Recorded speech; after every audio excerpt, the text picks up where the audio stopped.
بیا په جنگ ښکاري هوا او څراغونه خدای وساتې رڼا او څراغونه ای مرګیه ماشومان مې راته خاندي سره پرېږده څو شپېما او څراغونه د وطن په هدیرو کې وي درویشه هره شپه نرۍ ژړا او څراغونه هره شپه نرۍ ژړا او څراغونه. السلام علیکم. پیل کوم د لوی الله په نامه چې هم قریب دی او هم مجیب دی. نیکی هیلي او خواږه احساسات ومنئ. بدر کاکړ یم او پروګرام دی ستوري په لمن کې.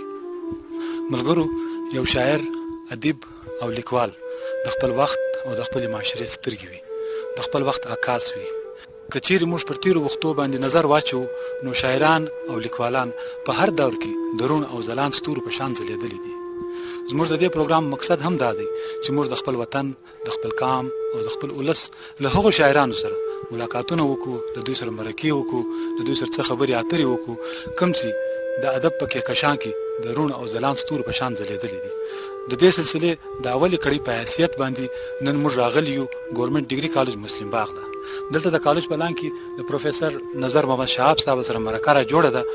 پروفیسر نظر محمد شهاب صاحب پر فن او ادب باندې مین سړی دی. شهاب صاحب په پښتو ژبه کې او په اردو ژبه کې ډېر په زړه پورې شاعري کوي. نو زه ستاسو مزید وخت نه اخلم، راځو د محترم شهاب صاحب په خوا. شهاب صاحب د پروګرام ستوري په لمن کې له پلیټفارمه زه تاسو ته ښه راغلی وایم. مننه، خوشحاله اوسئ بدر صاحب. شهاب صاحب، ژوند مو څنګه روان دی؟ الحمدلله ډېر د خوند ژوند دی، الحمدلله، د الله ډېر شکر دی. شهاب صاحب، په خپله باره کې ملګرو ته دا څه مختصر غوندې که څه ویل غواړې؟ بدر صاحب، زه داسې تعلق خو زما د مرغه زکریا زوی تحصیل خان وزی او ضلع پشین سره دی، خو زما زوکړه چې ده هغه د لې په کوټه کې نو مریاباد کېدای شي تا نوم به اورېدلی، نن سبا زما ناصر آباد یې نوم دی، په دې کې زما زوکړه سوي ده. تاسو ته کله دا احساس وسو چې تاسو په ذات کې دننه، ستاسو په وجود کې دننه یو شهاب سته چې هغه د فن او د فکر بلندۍ ته پرواز کول غواړي؟ په شاعري مو پیل کله کړی دی؟ نو بدر صاحب، زه که رښتیا خبر درته وکړم، زما په شروع کې د مصوري خواته زما ذوق پیدا سو. ما مصوري شروع کړ او په هغه کې الحمدلله ماشه پرمختګ هم وکړي. د پاکستان په مختلفو ښارو کې ما په ګروپ ایگزیبیشنز کې ما حصه وه، لکه څرنګه چې ما مخکې درته وویل چې ما ام ای اردو چې کله کوله، نو ما چې مختلف د کلاسیک د اردو شاعران ولوستل، نو زما دنني احساسات هم راپورته شول او ما باقاعده اول د اردو شاعري شروع کړه او بیا په 1990 کې ما پښتو شاعري شروع کړه یا پیل هم پر وکړې. 1990 کې دا د پښتو شاعري شروع کړې ده. سر تاسو غزل ډېر لیکلی دی که نظم ډېر لیکلی دی؟ مطلب ستاسو په کوم د شاعري کوم صنف مې ډېر خوښ دی؟ زما خپله غزل خوښه ده. نن به په پروګرام کې څه راسره شریک کړئ؟ زه به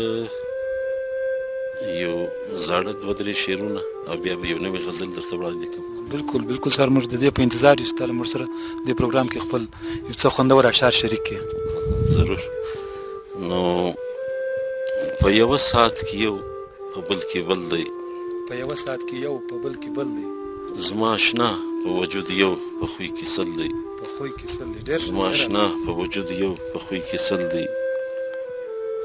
شیخه تا ورته دیوان د خزان خور کوي، شیخه تا ورته دیوان د خزان خور کوي. دوی تر اوسه لا د نوي سپرلي ګل دی، ډېر ښه. او ګوره پکې ورک نسې جانانه، ګوره پکې ورک نسې جانانه، دا ژوندون د خواهشاتو یو ځنګل دی. ډېر مکرر سر. ګوره پکې ورک نسې جانانه، دا ژوندون د خواهشاتو یو ځنګل دی. او اوس نو زه داسې یو نوي غزل د هغه یو څه شعرونه وړاندې کړم چې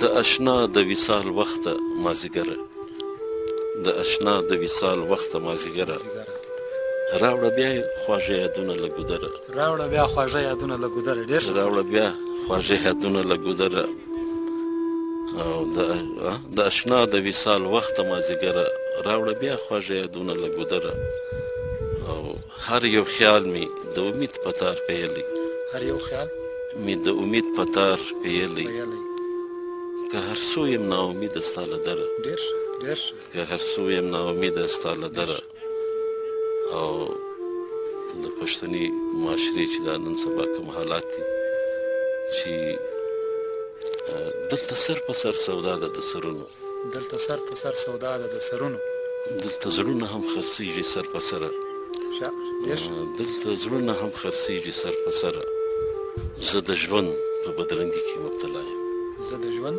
په بدرنګي کې مبتلا یم خلک غواړي مې پر خوله خوږه سندره خلک غواړي مې پر خوله خوږه سندره زه د ژوند په بدرنګي کې مبتلا یم خلک غواړي مې پر خوله خوږه سندره او کله کله خو اسمان هم په ژړا کړي کله کله خو اسمان هم په ژړا کړي کله کله اسویلی سي بې اثره کله کله اسویلی سي بې اثره اسویلی سي بې اثره او لا تر څو به د مرګي په خوب ویده یو لا تر څو به د مرګي په خوب ویده یو لا تر څو به یو له ژونده ناخبره که ژوند غواړې قرار مه غواړه شهابه که ژوند غواړې قرار مه غواړه شهابه په قرار کې ژوندون نسته زوروره په قرار کې ژوندون نسته زوروره. ډېر ښه ډېره مننه سر تا موږ ته ډېر په زړه پورې کلام واوروئ. نور به څه وړاندې کوئ نور به څه راسره شریک کوئ پروګرام کې؟ نو یو دا هم یو تازه نظم دی جی عنوان دی لټون د پردو له پټ جهانه د ژوندون مقید خانې ته زه په خپله اراده او نه په خوښه یم راغلی زه په خپله اراده او نه په خوښه یم راغلی ځکه کله په حیرت کې سورای غوندې جوړه کړم او بیا ګای سمه مدهوشه د یو جام په شان خندا کړم نه ژړا مې ده په خوښه نه خندا مې په رضا ده او دا رنګ په رنګ خیالونه چې پر زړه مې راورېږي ښکاري دا هم زما نه دي او دا رنګ په رنګ خیالونه چې پر زړه مې راورېږي ښکاري دا هم زما نه دي دغه واک چې له ازله تر ابده له عدمه تر وجوده له ازله تر ابده له عدمه تر وجوده د کوم چا دی د هغه لټون پکار دی. ډېر ښه نظر صاحب زموږ دا خوښه ده سر چې ته له موږ سره یو بله غزل هم شریکه کړې